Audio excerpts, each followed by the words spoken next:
I think we're 4 minutes in. Karan will start.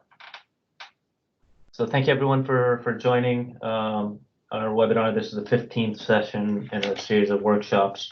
One of the things that we often come across while talking to folks is understanding the total cost of ownership of RPA automations. That's an important figure to calculate in order to determine the eventual return on investment for any given automation.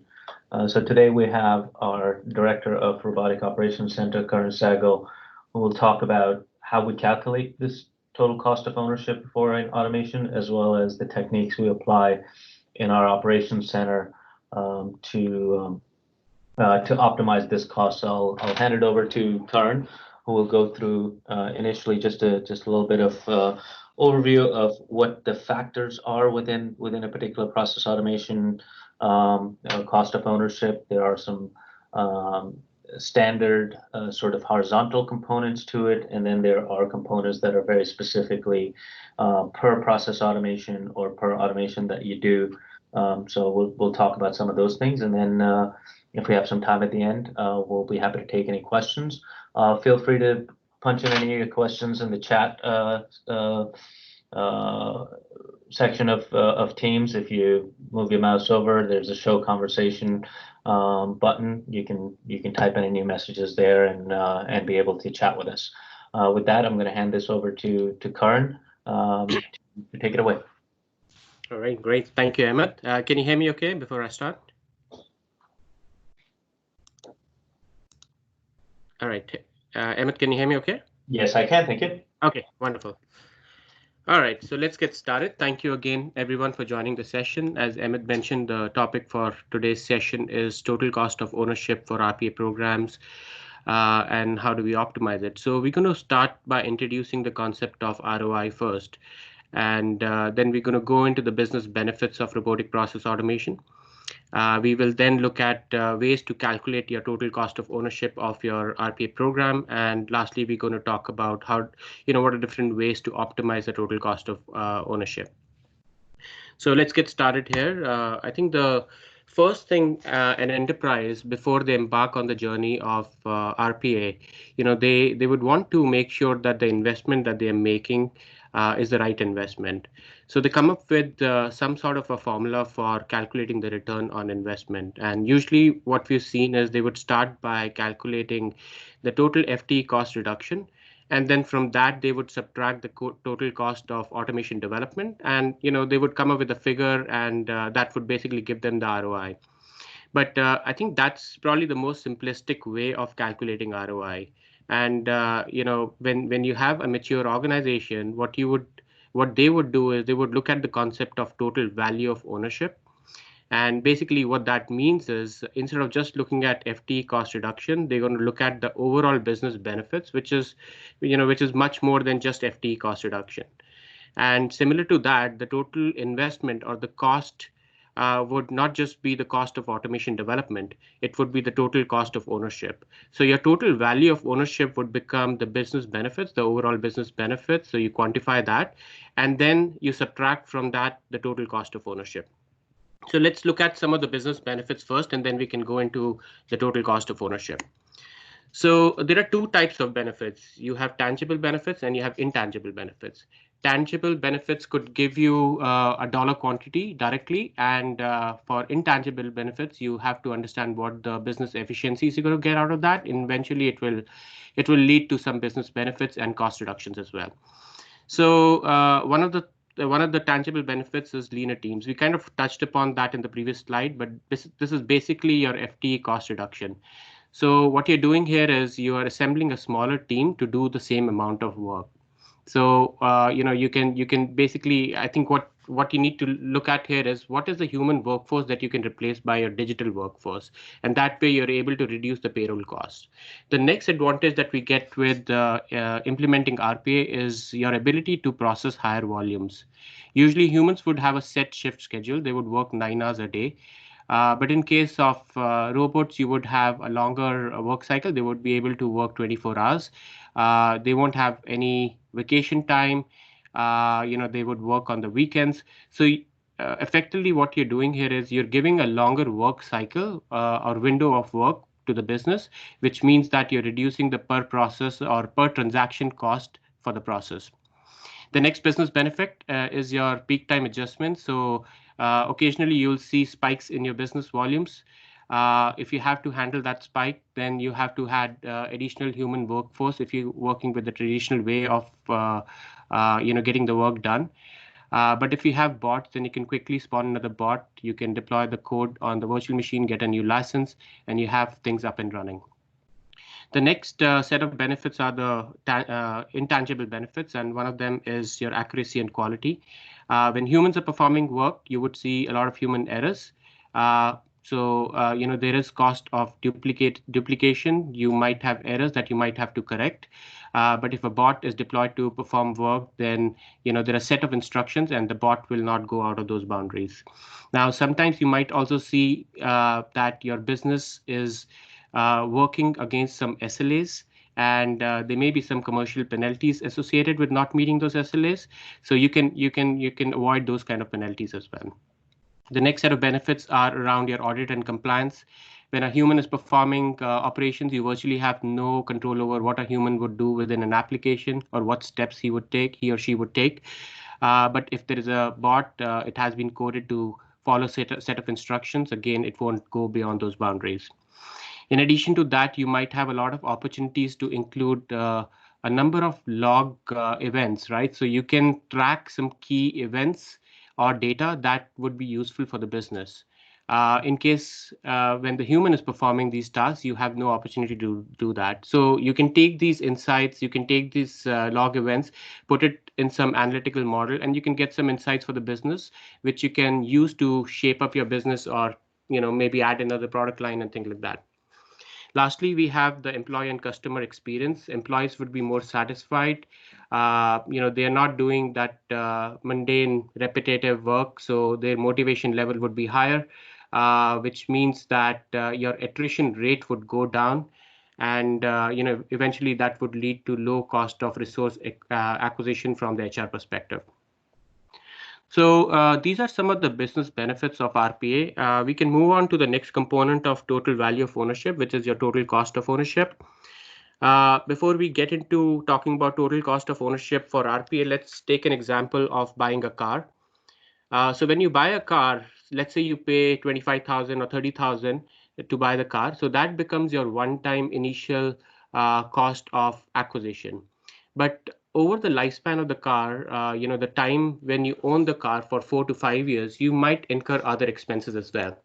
So the one-time cost is generally called the capex, and then we have the operating expenses, which would basically, in case of car, you have, let's say, the fuel cost, or you have insurance cost, service and maintenance. You might have taken a loan, for example, or you might even have cost of disposal, right? So in the end, you might want to sell it off. So those are your operating expenses. What we typically see is the operating expenses, they're much more than your initial cost. Now, when these costs are, when we have to talk about RPA, you have similar type of costs for RPA as well. So you have these one-time costs and you have the recurring costs.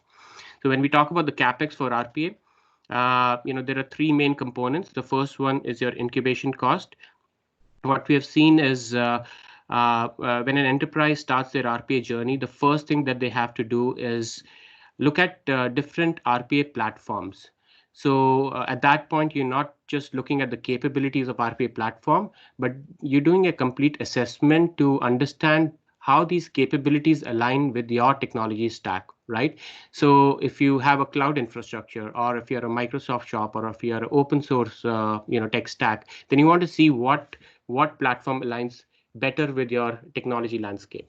At the same time, you would also want to invest in establishing a proof of concept. So you would take 2 or 3 different processes, and the idea is to complete a quick proof of concept to prove the technology that it works within your organization. And then the same can be taken to your executive sponsors to get their buy-in. You could also use that tool as a tool to demo it to business units. So you can build some excitement within the business units. You can showcase what the process looks like for automation and what kind of benefits they could expect when they automate. So that's kind of encapsulates what incubation cost would be. The next set of costs include the process discovery cost. What again, typically what we've seen within different RPA programs, you would start with an incubation phase. You have the proof of concept. Once you have the buy-in from the executive sponsors, you run a very ad hoc kind of a workshop where you gather additional 3 or 4 automations or 5 or 10 automations from business units, and you try to deploy those. But there is no structured way to do a process discovery. In that case, what ends up happening is, these organizations, they would develop these 10 automations, and the RPA journey would generally end for them at that point. So you want to make sure you invest in a good process discovery methodology. And what that effectively means is you want to assemble a team of business architects or business analysts who would work with the business units to perform a due diligence of the business processes and the tasks that the business teams are performing, and come up with a cost benefit analysis. At the same time, understand the complexity and feasibility of automating these processes using RPA. So that would basically give you the cost for your process discovery, and that leads to a process pipeline, which is handed over to the application development team at that point. So, now you're at a point where you need to start developing, and you would need some skill sets, including your RPA engineers. You would need the RPA architects. You would need QA people to test it. You might need a process analyst to perform analysis of processes working with business teams. So all of that is bundled in your automation development cost. So these are the 3 types of one-time expenses or the capital expenses that you may incur when you're establishing a robotic process automation. Now, the other side of this slide is your recurring charges, which is the operating expenses. The first one is the license cost. Now, when you deploy your bots, you need licenses. In case of UiPath, you might have robot licenses, or bot runner licenses in case of Automation Anywhere, or BP agent for Blue Prisms. But you need a runtime environment, and you need licenses for those as well. Now, these licenses are usually given on an yearly term, which means they have to be renewed every year. Or there are different types of licenses as well. So sometimes you might have unattended bots versus unattended, attended versus unattended bots. So you have to get the right mix of licenses for those. In addition to that, you would also have to consider what kind of environments you will have to build within your organization. So in addition to the production environment, you would need a development and test environment, for which you have different cost attributes for these licenses as well. So that's your runtime environment. Many of these platforms would also have a control and management component, orchestrator in case of UiPath, or you have the control rooms in Blue Prism and Automation Anywhere, but you would need licenses for these as well. Plus, there may be some licenses that may be required for things like SQL Server or other database technologies. And if you're using certain technologies for things like document extraction, you're pulling some information from physically scanned documents, then you might need tools like Abby or Hyperscience, or other tools, and there may be some licenses that may be required for that. So it is important that you consider all these license costs. Now, similar to licenses, for bots to run, you also need infrastructure. And you might need a virtual machine or a physical machine. Then you might want to consider your private cloud or public cloud to host these automations. In addition to that, you might have to get the base infrastructure for your server components. And under the infrastructure cost, you might also have to, in some of these, most of the enterprises, larger enterprises, you would see infrastructure as a service. So these are shared services. So there may be some chargeback from those services to your RPA Center of Excellence. Lastly, under the recurring cost, you have the support cost. Now, this is important because you want to make sure you have a good way to manage and maintain the automations in production. And for that, you need to establish a support ecosystem. Now, you need, you would have expenses for managing defects. You would have expenses for change management. There would be some minor enhancements that you may be doing on the bot. There would be costs around managing the platforms. So all of that is bundled under the support cost. But typically, what we recommend to our clients is they should establish a dedicated robotic operations center, which is basically composed of 3 different teams. So you have the level 1 support team, which is basically responsible for doing the initial troubleshooting troubleshooting. They would also be responsible for monitoring and doing preventive health checks. The second team that you would include there is your level 2 support team, which is responsible for doing development, troubleshooting, and deeper analysis of things like logs and configuration management, and lastly, any changes from the business that you're seeing. So some minor enhancements that may be there. And lastly, you have your platform support team. So anything related to the platform, managing, upgrading, putting patches, issues around platforms. So these are the three different teams that you will have to establish. So obviously there is cost associated with that as well. So that kind of covers different components of a recurring cost. Like we have the cost of the car for, the OPEX of the car for a period of time. Similarly, there is a lifespan for these automations as well.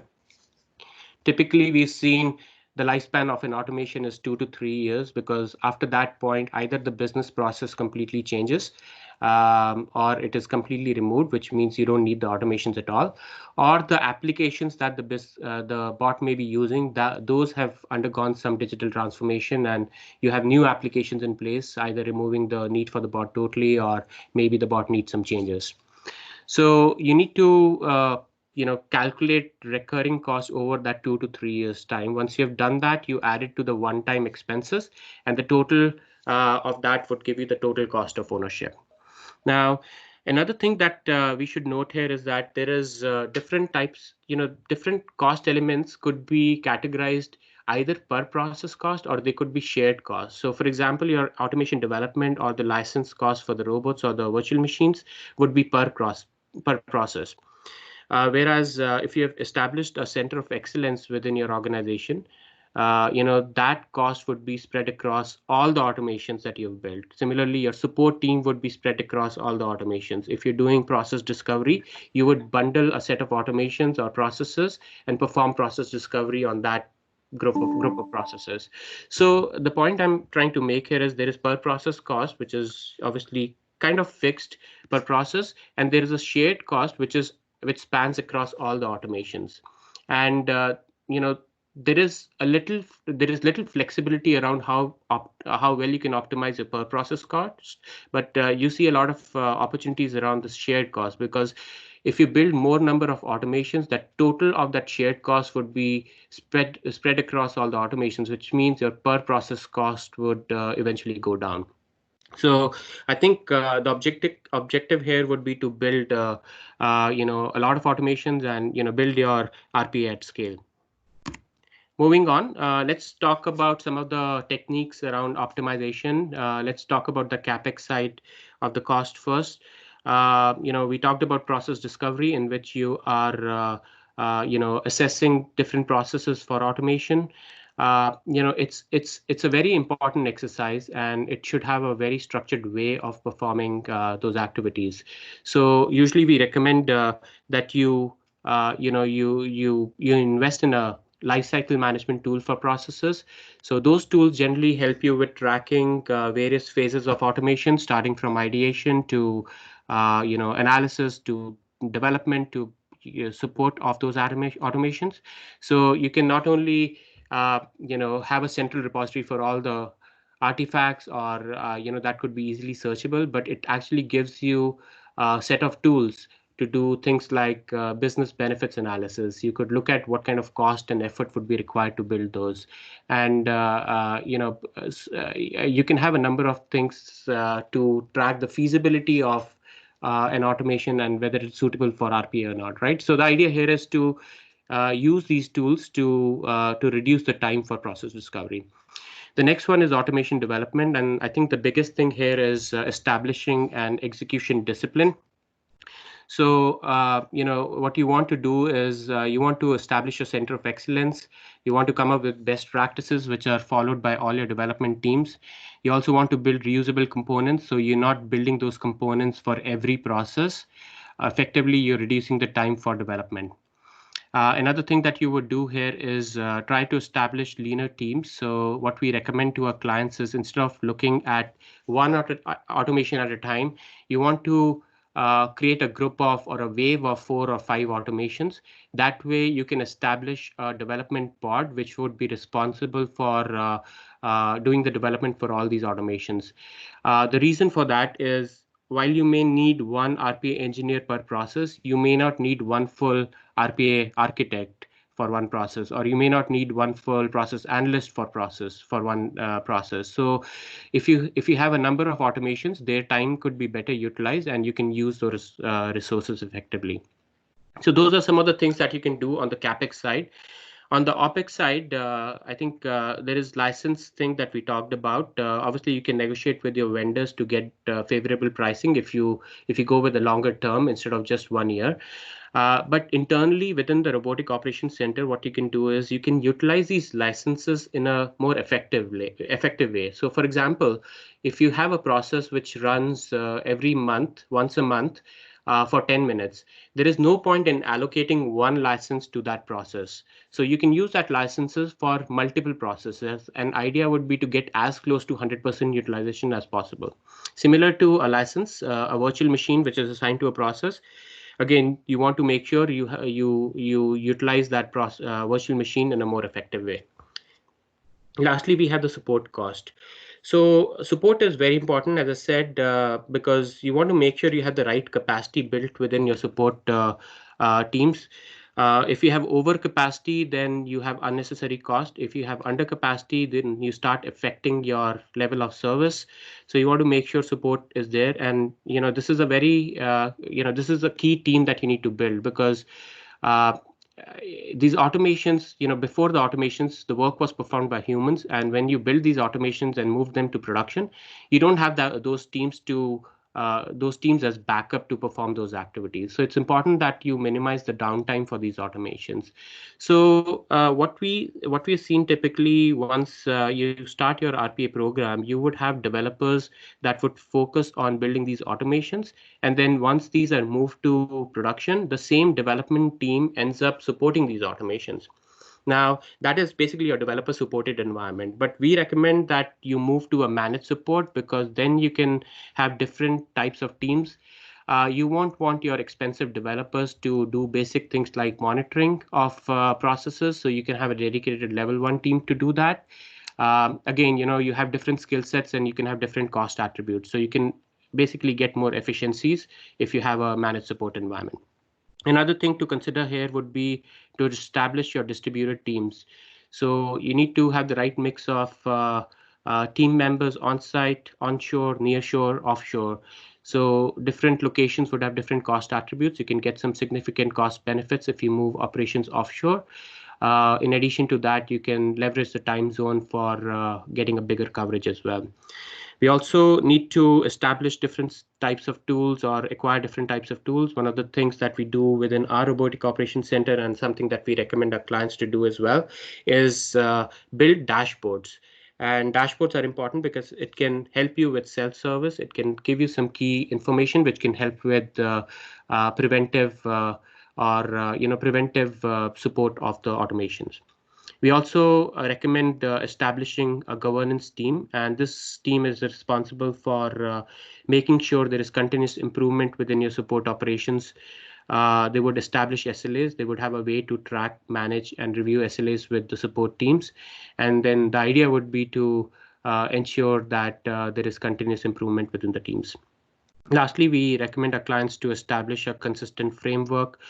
There should be a set structured methodology with all the team members are following. You don't want to be doing things in an ad hoc way. There should be set procedures for escalation. You need to establish a standard around incident management, things like that. So establish that consistent framework so you can reduce costs there as well. So those are some of the optimizing techniques. I think I have a few more slides before we can conclude this presentation.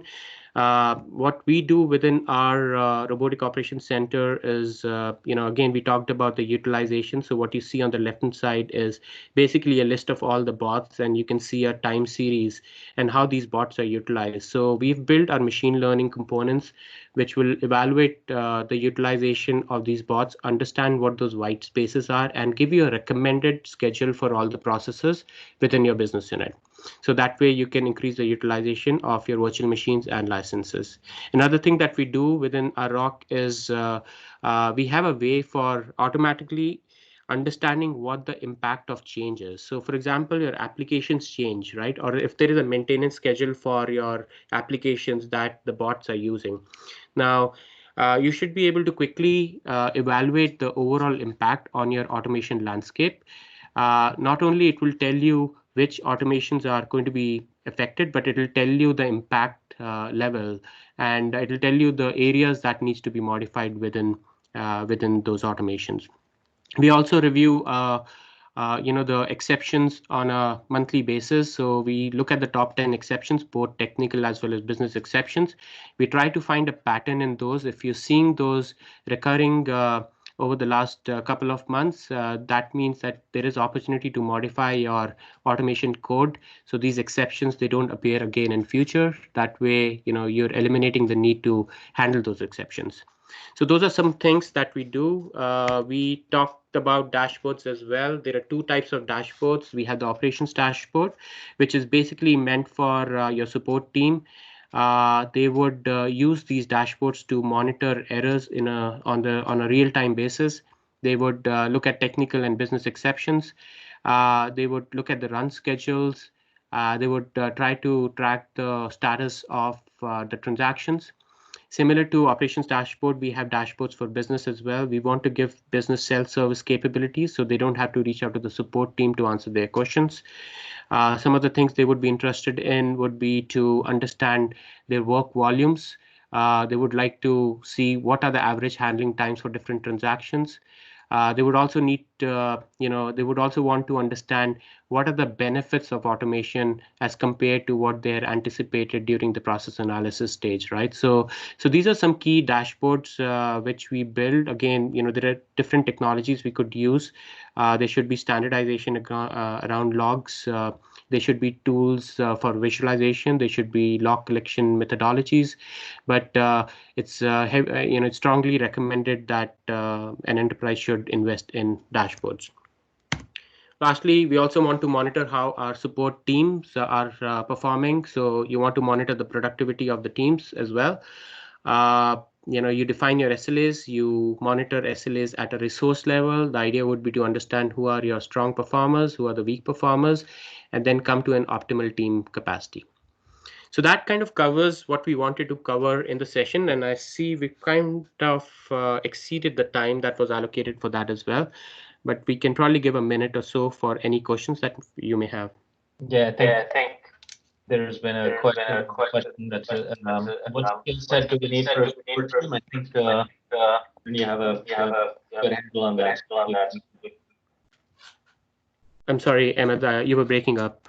Say that again. The question is, what kind of skill sets do we need for our team?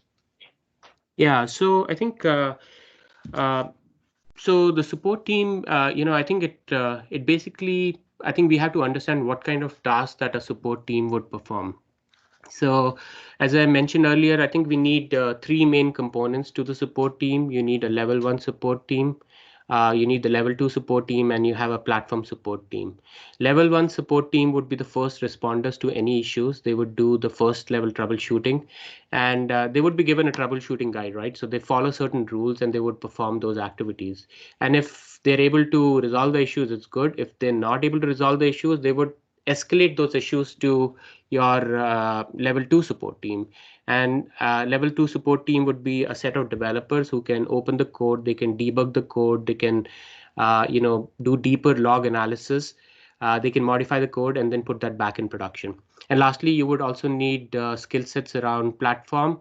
This team would be responsible for managing and optimizing the platform. So if you have upgrades coming from the platform vendors, or if you have weekly or monthly maintenance patches that needs to go in, this team would be responsible for doing that. In addition to that, any issues that come or if let's say your logging isn't working, or any issues related to the platform, this team would come in to resolve those as well. So those are the three main components that you would need.